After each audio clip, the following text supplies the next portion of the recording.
warahmatullahi wabarakatuh. Halo semuanya, perkenalkan nama saya Najwa Syafadila dengan NIM 2019-1050-1008 dari Program Studi Perencanaan Wilayah dan Kota Universitas Tebet.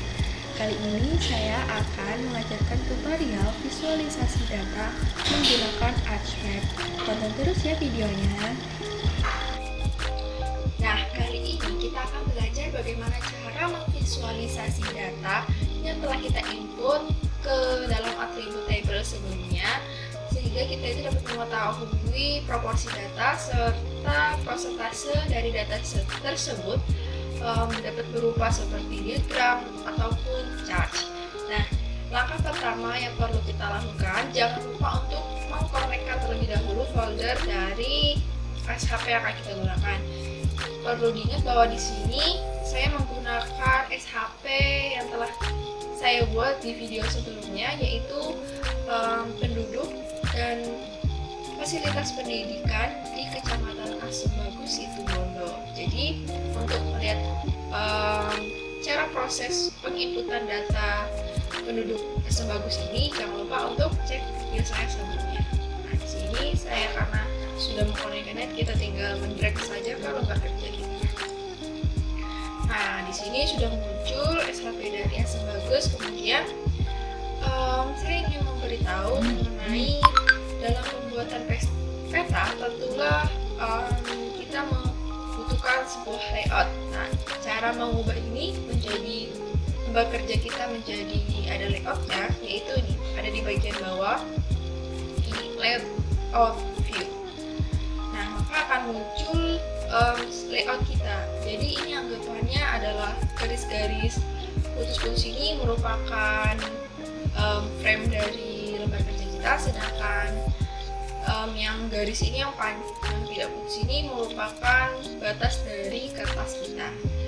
Nah, kemudian kalau kita mau mengecilkannya, ini kan full sama peta ya. Kalau mau mengecilkannya ya tinggal kecilkan saja.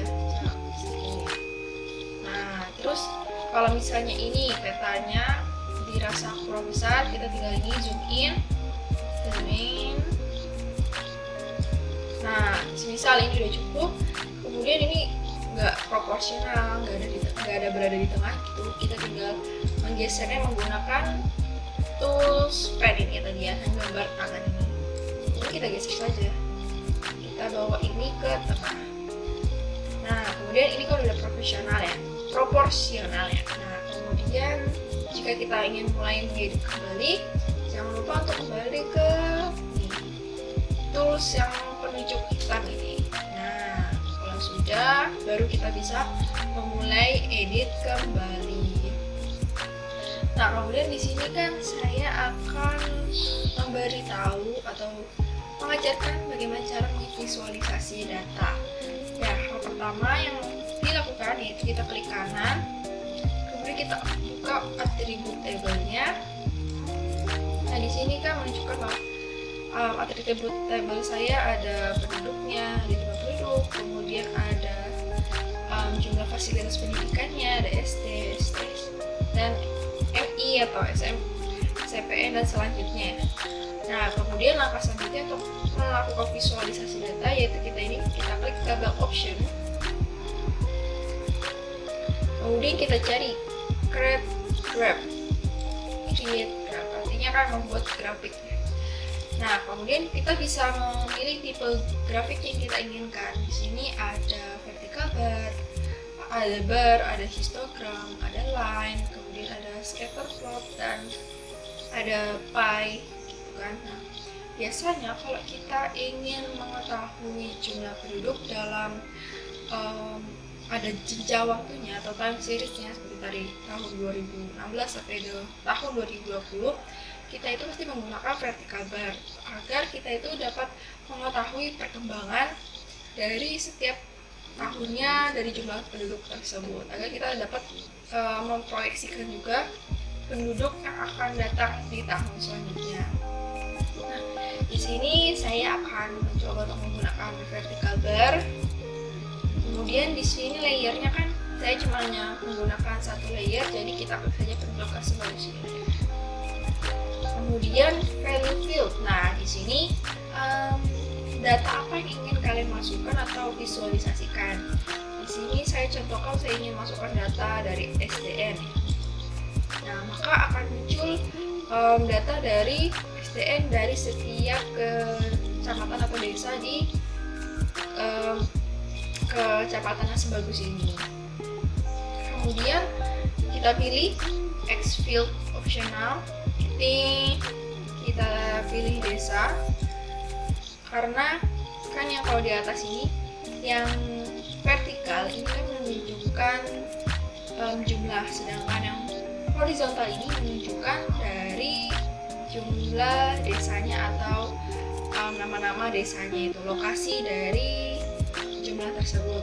Kemudian X field-nya karena ini garis X atau horizontal, saya ganti saja desa. Nah, maka di sini akan muncul nama desanya, Timurusari, Kertosari, Kedunlo, Bantal, dan lain-lainnya. Nah, kemudian ini vertikal aksisnya left, ada di kiri, benar. Ini kita lewatkan saja atau kita atur default saja. Kemudian untuk pewarnaannya, nah di sini kita warnanya bisa match with layer. Match with layer ini berartinya sama kayak layer kita. Nah, layer kita kan di sini warnanya pastel agak toska gitu warnanya. Nah, jadi nanti di sini grafiknya juga warnanya sama seperti itu.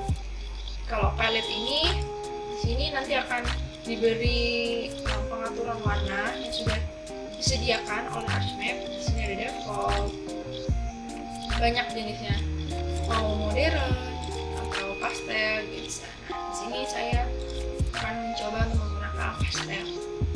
Kemudian di sini juga ada style bar atau bentuk barnya itu gimana.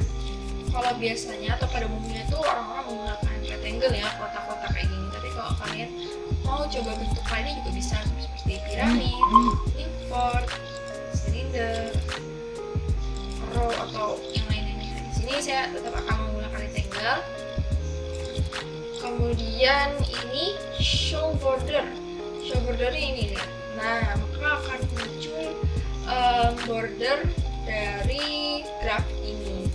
Di sini optional aja, bisa digunakan atau tidak digunakan. Namun di sini saya akan tidak menggunakannya. Nah, kemudian jika sudah selesai, kemudian kita next saja. Nah, setelah itu jangan lupa kita memberikan judul dari grafik ini apa gitu. Di sini saya akan beri judul SDN dari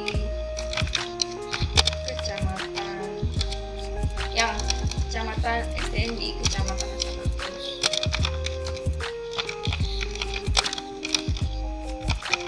Nah, kalau sudah, kemudian putarnya jangan lupa pastikan setiap grafik itu memiliki sumbernya, karena sumbernya ini kan masih dari BPS ya.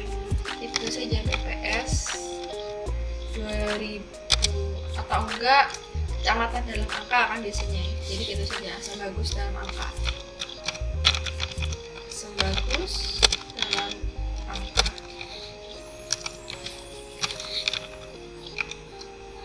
Tahunnya tahun berapa? Tahun 2020. Nah, kalau sudah, ini ada grab in 3D view. Nah, bisa terserah ya, ini pilihannya kalian kalau mau terlihat seperti 3 dimensi atau biasa saja, itu pilihan.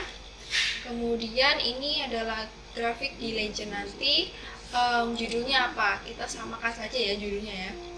SDN di Kecamatan Asebagus. SDN atau enggak SDN aja gitu ya. Nah, kemudian ini kita atur, ini terserah kalian mau title-nya tuh ada di kanan kah, atau ada di kiri, ada di bawah, ada di atas, itu terserah, itu optional, jadi pilihan. Nah, ini kemudian kita finish. Nah, maka akan muncul grafiknya, grafik yang telah kita buat tadi sebelumnya. Kemudian grafik ini kalau mau dimunculkan ke layout view-nya, bagaimana sih caranya? Caranya itu mudah banget, tinggal kita klik kanan, kemudian add to sini udah muncul ya grafik dari SDN di Kecamatan Asem Bagus. Ini kita bisa perkecil, bisa kita perbesar. Ini kan nggak kelihatan ya nama-namanya ya, nggak jelas ini, jadi diperbesar. Baru bisa kelihatan gitu, kita bisa baca Mojosari, Kebun Sari. Nih kan terlihat gitu, warna biru itu Mojosari, SD-nya ada 4. Kedua warnanya agak ungu atau biru, ini SD-nya ada 6 gitu di Kecamatan Asem Bagus. Nah ini masih langkah pertama untuk melihat atau memunculkan grafik gitu ya. Terus cara kedua juga ada nih. Nah caranya yaitu ini kita perkecil saja dulu ya, kita taruh sini. Nah cara yang kedua itu juga kita klik kanan, kemudian pilih properties. Kita tunggu, ini masih loading. Kemudian kita cari simbologi. Ini saya sudah buka simbologi kebetulan. Kemudian kita di sini ada pilihan kategoris, ada quantities, ada charge. Nah dari setiap pilihan ini memiliki manfaatnya masing-masing. Seperti contohnya saya akan mencontohkan charge terlebih dahulu. Nah di charge ini nanti akan muncul berupa ya charge pada umumnya, ada pi, ada bar gitu. Di sini saya akan coba pakai bar. Nah bedanya grafik ini sama yang tadi apa? Ayo apa? Nah jadi bedanya itu kalau yang grafik sebelumnya kita cuma bisa memasukkan satu variabel saja, seperti contohnya SD saja gitu, nggak bisa kita masukin SD, SMP, SMA dan lain-lainnya gitu. Kalau menggunakan ini kita bisa gitu, tinggal kita klik saja ini. Nih kita misalnya ingin masukkan data dari SD, kemudian ini kita klik, kita pindahkan, kemudian data SMP kita klik lagi, kemudian data SMA kita klik lagi. Nah maka ini sudah data-data yang akan kita masukkan ke dalam peta kita. Kemudian di sini juga ada pilihan warna, terserah kalian mau warna apa aja yang telah disediakan oleh Map ya. Misal saya mau warna ini deh. Nah kalau udah nih backgroundnya terserah pilihan kalian apa. Saya mau misalnya yellow gitu. Kemudian kita klik OK saja. Nah maka akan muncul grafik dari setiap desa yang ada di Kecamatan Asem Bagus ini. Ini kan ada keterangannya juga, SD itu warna ungu gitu, SMP warna karena ini warnanya sama seperti background, jadi SMP-nya tidak terlihat ya. Ya tidak terlihat ini sepertinya. Nah kemudian ini kan kita nggak tahu nih mana kecamatan, mana desa ini, desa Awar-Awar tadi, kita nggak tahu. Nah cara mengetahuinya itu kita tinggal klik kanan lagi, kemudian kita klik label features. Nah maka akan muncul nama dari setiap desa yang ada di Kecamatan Asem Bagus ini. Asem Bagus, ada Kudang, ada Desa Uringin Anom, ini gitu kan. Nah kalau misalnya tadi kalian pencet label feature terus nggak muncul nama kecamatannya atau nama desanya, kita tinggal klik properties lagi, kemudian kita cari labels. Nah kemudian di label field ini pilih aja desa atau pokoknya lokasi apa yang pengen kalian munculkan gitu. Karena saya di sini desa, jadi kita pilih desa. Terus di sini juga ada pengaturan tulisannya, mau jenisnya apa gitu. Misal Times New Roman aja, Times New Roman. Nah maka akan muncul ukurannya, kalau dirasa kecil kita perbesar jadi 10 misalnya gitu. Nah maka akan besar, ini akan diperbesar, akan lebih besar gitu ya. Nah kemudian ini kan dalam bentuk bar, kalau mau bentuk pie ya bisa juga gitu.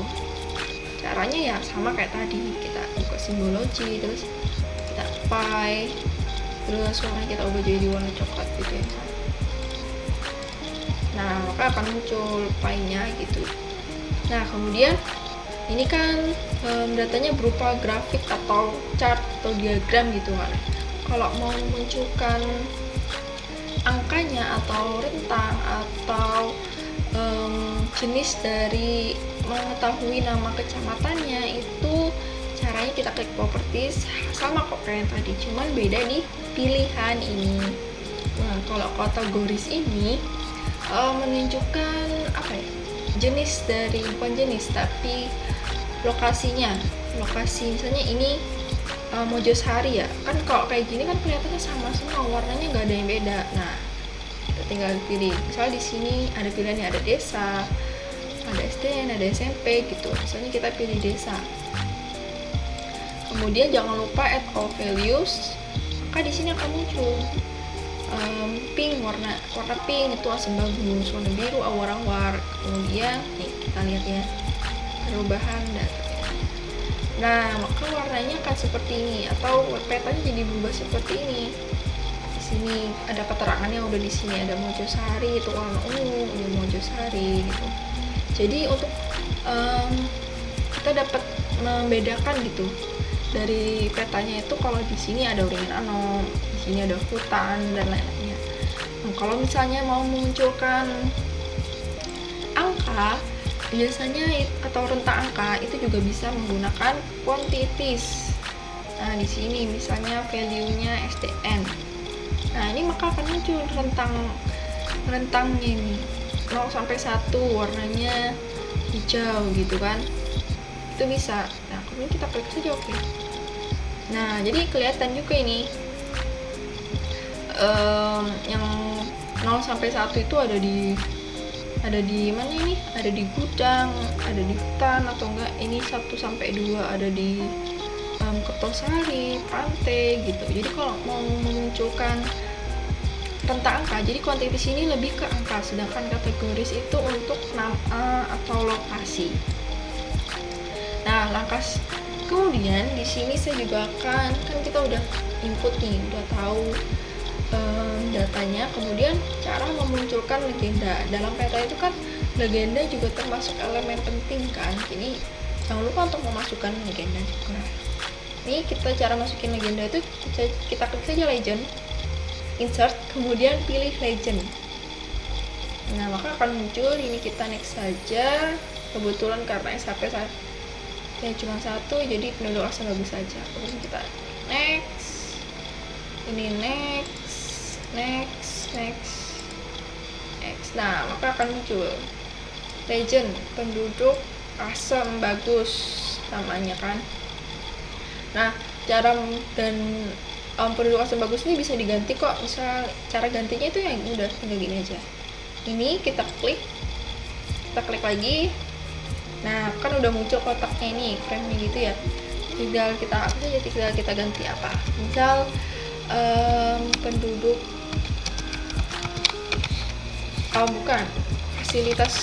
fasilitas pendidikan asam bagus. Udah, terus kita lepas aja. Nah, maka akan otomatis berganti. Nah, jadi jangan lupa jika membuat peta itu sertakan juga legendnya agar sebagai keterangan gitu.